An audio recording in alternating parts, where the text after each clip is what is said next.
अगर किसी को कैंसर है तो यह वीडियो जरूर देखें, और अगर कैंसर नहीं भी है तो भी इस वीडियो को आखिर तक जरूर देखें। नमस्कार दोस्तों, स्वागत है आप सभी का हमारे हिंदी यूट्यूब चैनल पर।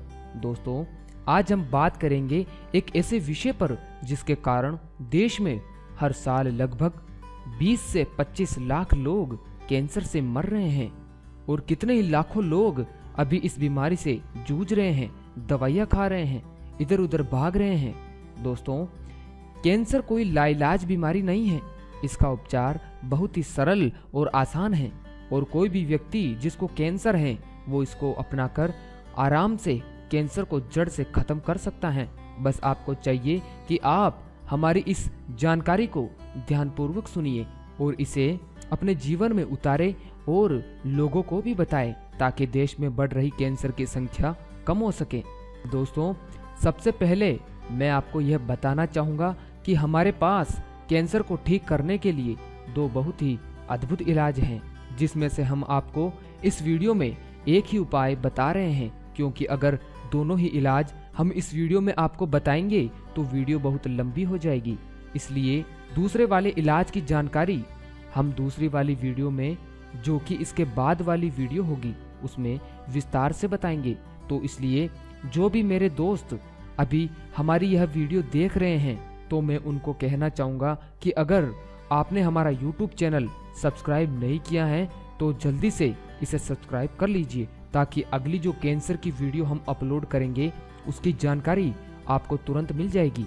दोस्तों, कैंसर एक ऐसा रोग है जिसका नाम सुनते ही शरीर में एक सिरहन सी हो जाती है, लेकिन ऐसा भी नहीं है दोस्तों कि इसका कोई उपचार नहीं है।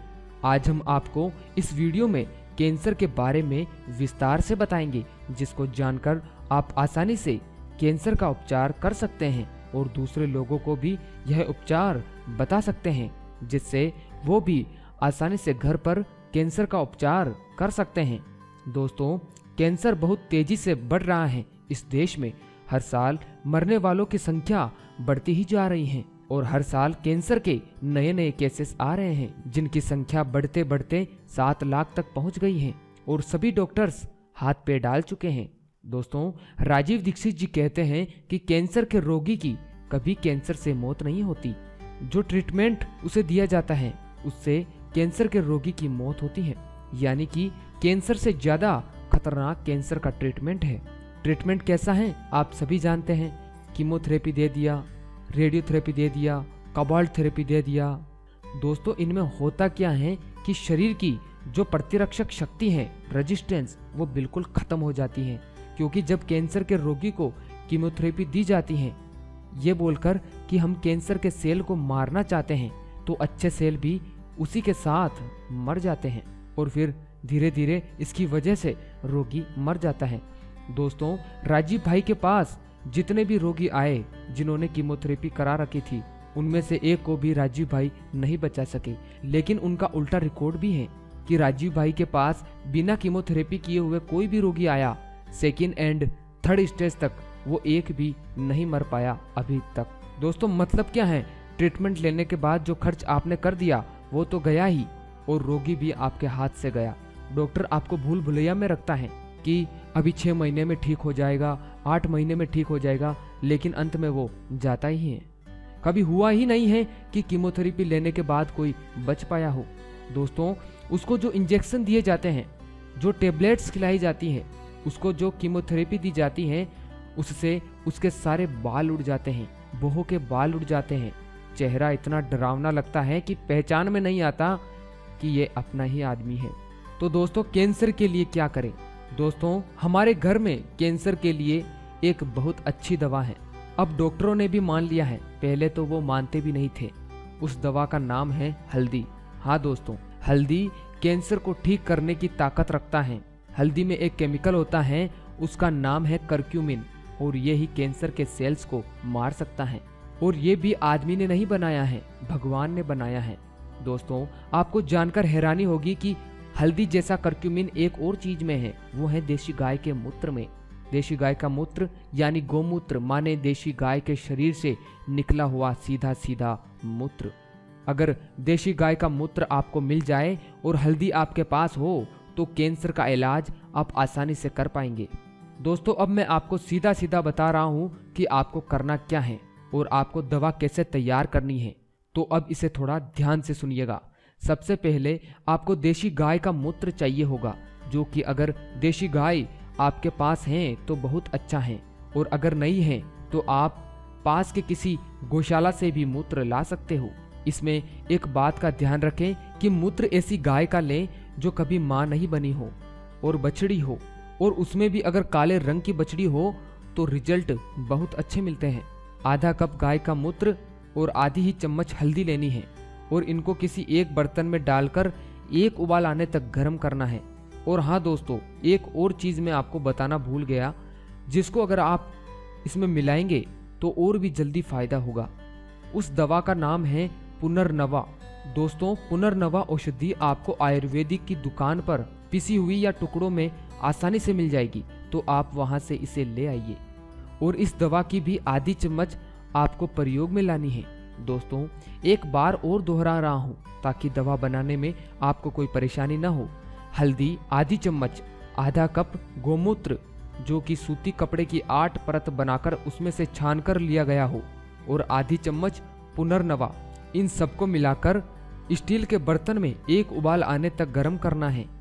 और जब यह दवा रूम टेम्परेचर पर आ जाए, ठंडा हो जाए, तो इसे छानकर और एक स्थान पर बैठकर और एक एक घूंट भर के सीप सीप कर मुंह में घुमाते हुए इस दवा को पीना है।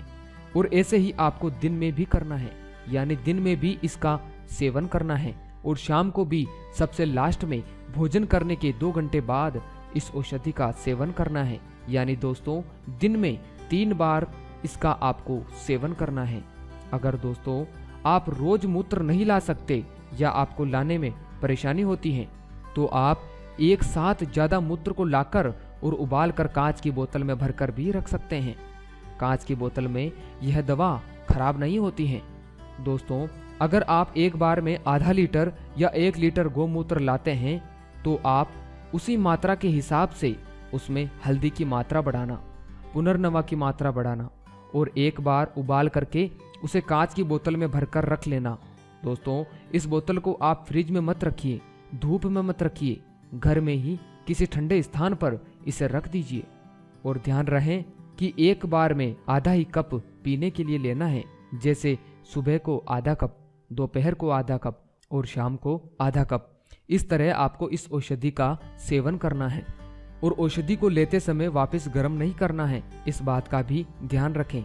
एक और महत्वपूर्ण बात दोस्तों कि मूत्र आपको देशी गाय की बछड़ी का ही लेना है, जर्सी गाय का मूत्र नहीं लेना है, नहीं तो दवा काम नहीं करेगी। और बाजार में मिलने वाले गोमूत्र अर्क का प्रयोग भी इस दवा बनाने में न करें। दोस्तों अर्क अलग होता है और गोमूत्र अलग होता है, यानी देशी गाय के शरीर से निकला हुआ सीधा सीधा मूत्र गोमूत्र कहलाता है। तो आप इस बात का ध्यान रखिए। अब दोस्तों यह तो आपने जान लिया कि दवा कैसे बनानी है और कैसे दवा का सेवन करना है। अब जान लीजिए कि कैंसर के रोगी को कौन कौन सी चीजों का सेवन करना चाहिए और कौन कौन सी चीजों का सेवन नहीं करना चाहिए। दोस्तों कोई भी बीमारी हो, अगर हम उसमें परहेज ना करें तो दवा लेने का कोई मतलब नहीं है। परहेज न करने से दवा असर नहीं करती है, इसलिए आप इस जानकारी को भी थोड़ा ध्यान से सुनिएगा। दोस्तों कैंसर रोगी को खिलाए जाने वाले अन्न पर ही कैंसर के सेल्स जिंदा रहते हैं, इसलिए कैंसर को मारने के लिए रोगी को सबसे पहले अन्न खिलाना बिल्कुल बंद कर देना चाहिए। कैंसर के रोगी को जौ, गेहूं, मक्का, बाजरा, चावल, चना, उड़द, चंवला आदि नहीं खिलाना चाहिए। अन्न के बजाय कैंसर के रोगी को मूंग, मूंग की खिचड़ी, सिंगाड़ा, साबूदाना, काजू, दाख तथा सभी सूखे मेवे, सभी प्रकार के फल, सभी प्रकार की हरी सब्जियां, गाय के दूध का दही, गाय के दूध की साबूदाने की बनी खीर, गाय का घी आदि चीजें खिला सकते हैं। दोस्तों कैंसर में आप ज्यादा से ज्यादा ड्राई फ्रूट का सेवन करें। ड्राई फ्रूट्स के सेवन से कैंसर का फैलाव रुकता है और साथ ही मिर्च मसालों का प्रयोग भी कम करना है। और कैंसर के रोगी को 50 ग्राम मुनक्के, दाख रोज 50 ग्राम बीज सहित खाने हैं। तो आप इस बात का ध्यान रखें। दोस्तों एक और महत्वपूर्ण बात कि अगर आप कैंसर के बारे में और जानना चाहते हैं, यानी कैंसर को ठीक करने का एक और सटीक इलाज जानना चाहते हैं, तो आप हमारे चैनल को सब्सक्राइब करके हमारे साथ जुड़े रहिए, क्योंकि अगली वीडियो भी कैंसर के बारे में होगी, जो कि हमने आपको वीडियो की शुरुआत में सबसे पहले बताया था। तो दोस्तों अगर आपको वीडियो में कुछ भी समझ नहीं आया हो तो वीडियो को आप एक बार और देख लीजिए, ताकि आपको समझने में कोई परेशानी न हो। और अगर हमसे कोई पॉइंट छूट गया है जो आप जानना चाहते हैं या आप हमसे कुछ पूछना चाहते हैं, तो आप हमें कमेंट करिए, हम आपकी सहायता जरूर करेंगे। दोस्तों वीडियो को शेयर जरूर कीजिएगा, क्योंकि देश में कैंसर बहुत ही तेजी से बढ़ रहा है, इसलिए इसकी जानकारी हर व्यक्ति को होना बहुत ही जरूरी है, चाहे उस व्यक्ति को कैंसर हो या नहीं। तो धन्यवाद दोस्तों, मिलते हैं अगली बार ऐसी ही किसी खास टॉपिक पर। तब तक के लिए जय आयुर्वेदा।